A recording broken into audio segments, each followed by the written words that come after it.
Hi everybody, welcome to Math 186 Pre-Calculus. The first lecture here is a review on functions. So this is material you should be familiar with, so I'm going to move through it somewhat quickly. If you have any questions, be sure to bring them to our class meetings. All right, reminder, a relation in math is any rule that assigns an element in one set to an element in another set. The original set that we picked the first element from is called the set of inputs or the domain, and we take an element in the domain and we assign it or map it to an element in the set of outputs or the range. Some relations have a special feature for which each input is only assigned to just one output, and that special relation is called a function. So typically in math, we're most interested in relations that are functions. Note, all functions are relations,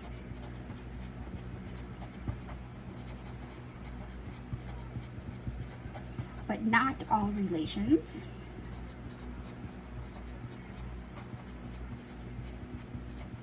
are functions.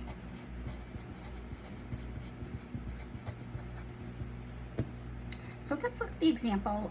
We're going to let the inputs be the set of students in our class, and the set of outputs are going to be the age of the student. So clearly there's a relationship. Everybody has an age associated with them. So let's suppose we start with Fran. And if I look in Fran's record, I can see that Fran is 19 years old. Now notice Fran can only be 19 years old. Fran can't be 19 years old in yet another age, so that's what makes this relation a function. Fran can only have one age associated with him. Then we have Pat, who's 26. Again, Pat can only be one age, and the age associated with Pat is her actual age, which is 26. We can continue in this fashion. Let's suppose we have Allie, right, who is 22. And then we come up with Bill, who's also 26. Now this is still a function. We have to be careful here. This is where students tend to make a mistake. It's okay that Pat and Bill have the same age, as long as Pat has just one age and Bill has just one age. So this relation is a function. Each input, or each student, has just one output.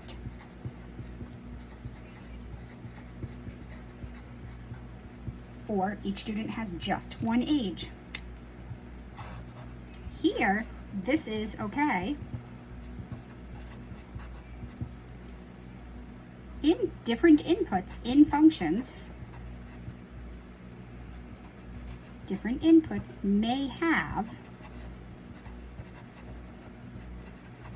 the same output, but one input can't have multiple outputs.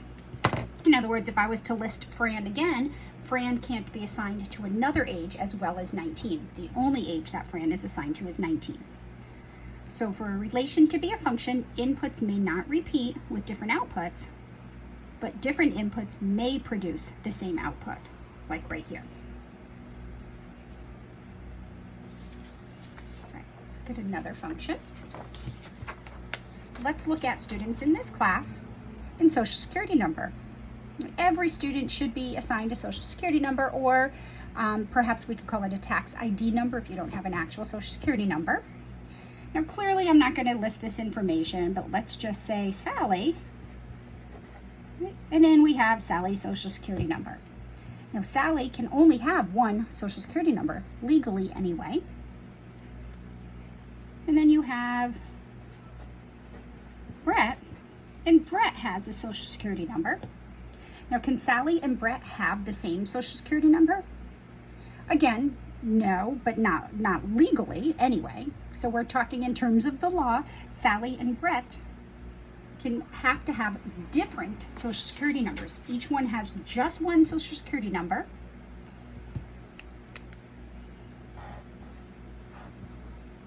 So note, in this case, each output would be unique to the input. That is, outputs don't repeat.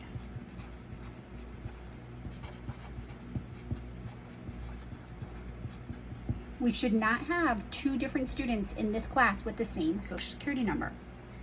So this is a special function because each input has its own unique output. We call this function, this type of function,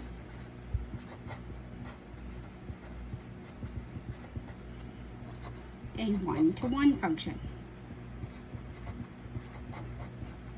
And we usually abbreviate that 1-1, a one-to-one function.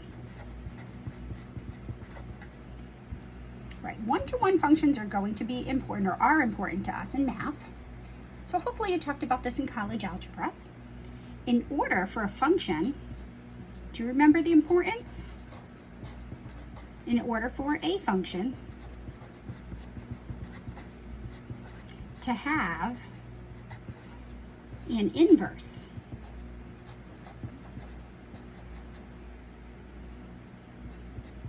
it must be a one-to-one function. Only one-to-one functions have inverses.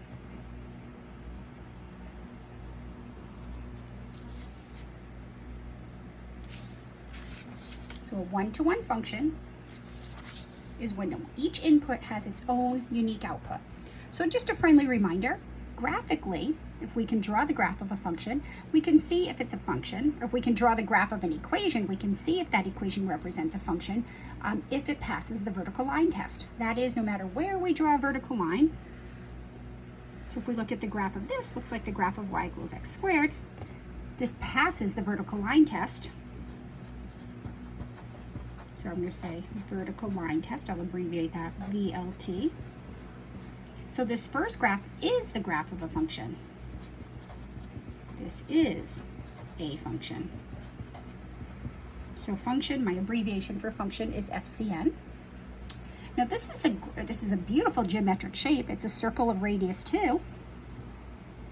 But circles are not functions. If you can draw one line and cross the graph in more than one place, this is not a function. Right here, this input, -1, x equals -1, has two different outputs associated with it. So this fails the vertical line test, thus not a function. Right? Be careful, because if we strategically draw a vertical line, look, if I draw this one right here through x equals, if I look at the vertical line x equals 2, this crosses the graph in just one place. But if you can find one line at all that crosses the graph in more than one place, then it's not a function. So even though this only crosses in one place, there are other lines that cross in, vertical lines that cross in more than one place. So circles are not functions. They fail the vertical line test. If we have the graph of a function and we want to know if it's a one-to-one function, one-to-one functions must pass the horizontal line test. And I'll abbreviate that HLT when I write. So the horizontal line test says, can we draw a horizontal line and cross the graph in more than one place? If the answer is yes, then the function is not one-to-one. So here's the graph of x squared. If I draw the horizontal line right here, this is through the line y equals 2. It is a function because it passes the vertical line test, but this function is not one-to-one. So this is not a one-to-one function. It fails the horizontal line test. Right, this looks like the graph of x squared shifted a little bit to the left. And no matter where I draw horizontal lines, I'm going to cross the graph in at most one spot. Down here, I'm not going to cross the graph at all, which is okay, as long as we don't cross the graph in more than one spot. So no matter where I draw a horizontal line, so this function is one-to-one. It passes the horizontal line test. So one-to-one functions pass the horizontal line test. That means one input has just one output, along with the fact that each input has its own unique output.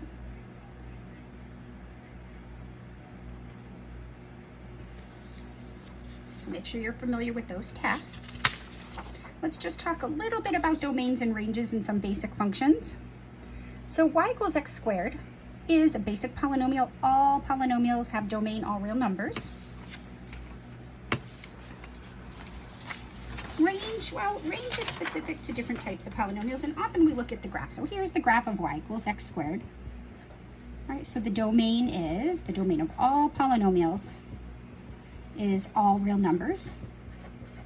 We can write it like this, negative infinity to infinity, that's interval notation.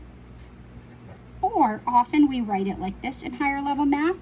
All real numbers can be written with this R, with a double line on the left. That means all real numbers.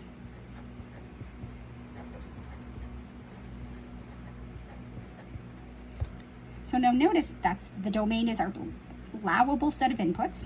If we put in all real numbers and we look at all the outputs on this graph, notice that all the values of y fall on or above the x-axis. 0 falls on the x-axis.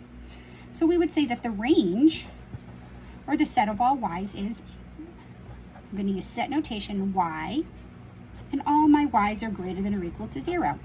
That's set notation. Again, we use that in higher level math. How else I can say all y values greater than or equal to 0? I can use interval notation, and we do 0 to infinity. So this interval represents all values, all outputs greater than or equal to 0. The equality comes with the square bracket. Right, things to look out for are radical functions. Let's look at y equals square root of 5 minus 2x. So keep in mind, anytime we have anything under a square root, right, what's under the square root has to be non-negative. We can't take the square root of negative stuff. So if 5 minus 2x is greater than or equal to 0, now we can solve this inequality.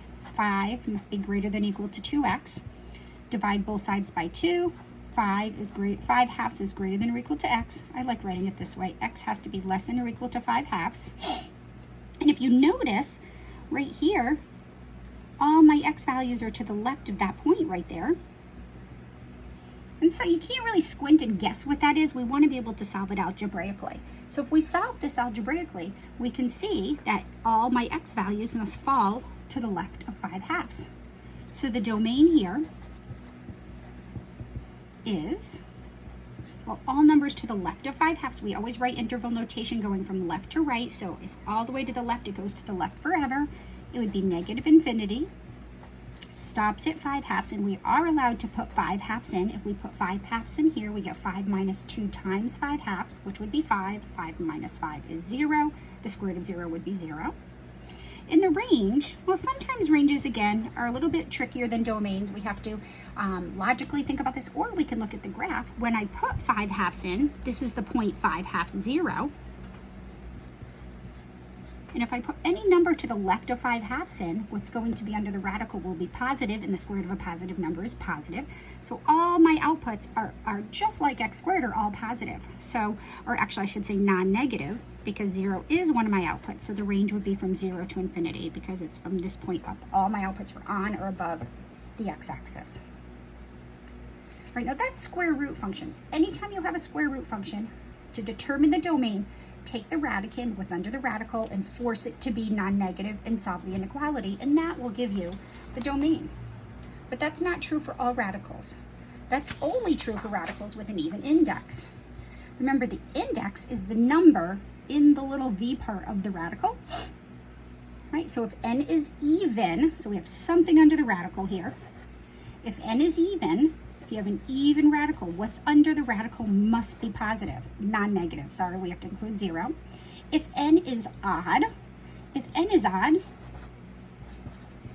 what's under the radical can be anything. The domain would be all real numbers. Odd radicals have domain all real numbers. So for example, if I look what looks like a complicated problem, I'm taking the 7th root of 6x minus x cubed plus 3. Because of this, the index being odd, the domain is equal to all real numbers. Yes, it's that simple. We can take the 7th root of any number, even numbers, odd numbers, negative numbers, positive numbers. Here, this is a little more complicated. Since the index is even, the radicand must be positive. So what values of x would make 4 minus x squared greater than or equal to 0?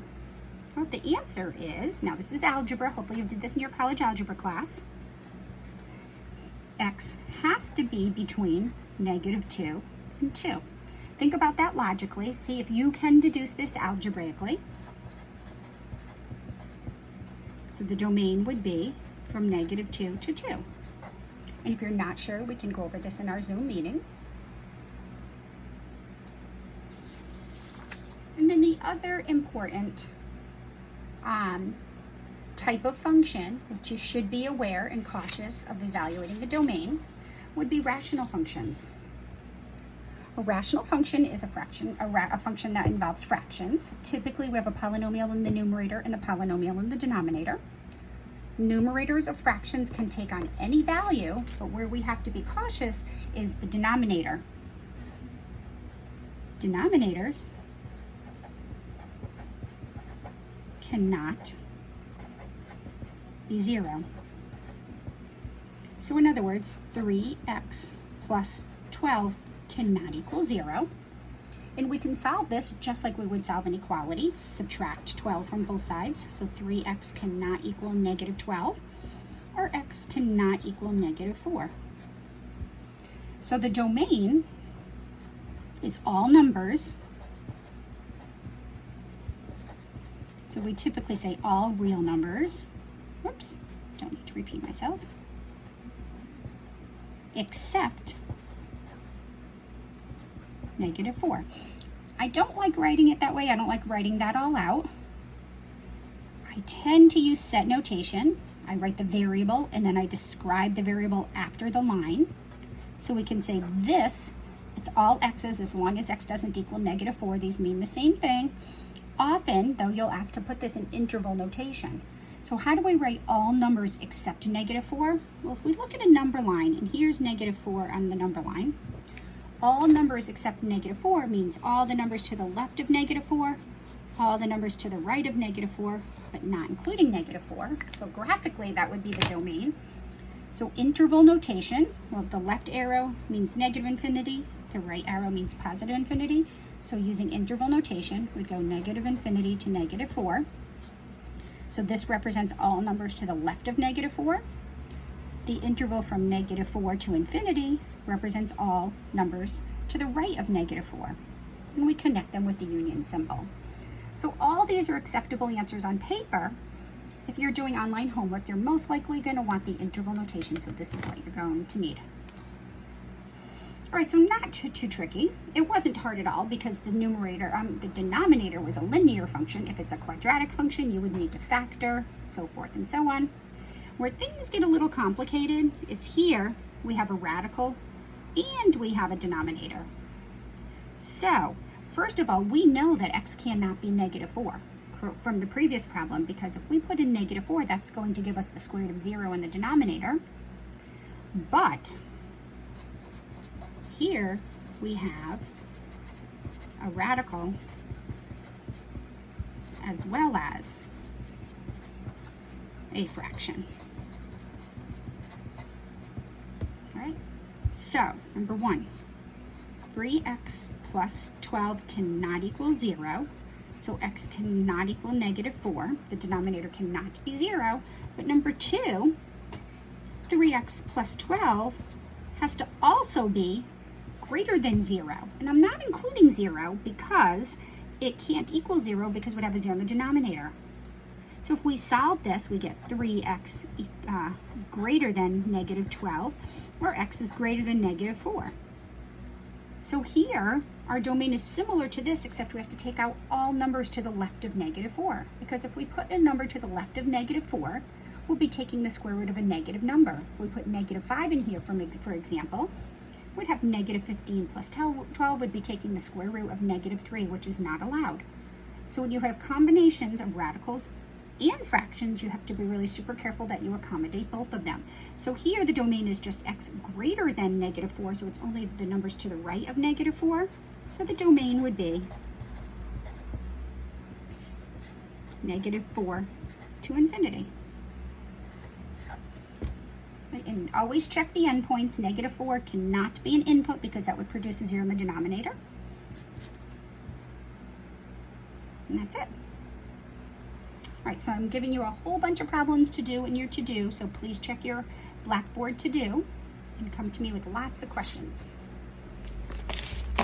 Have a great day.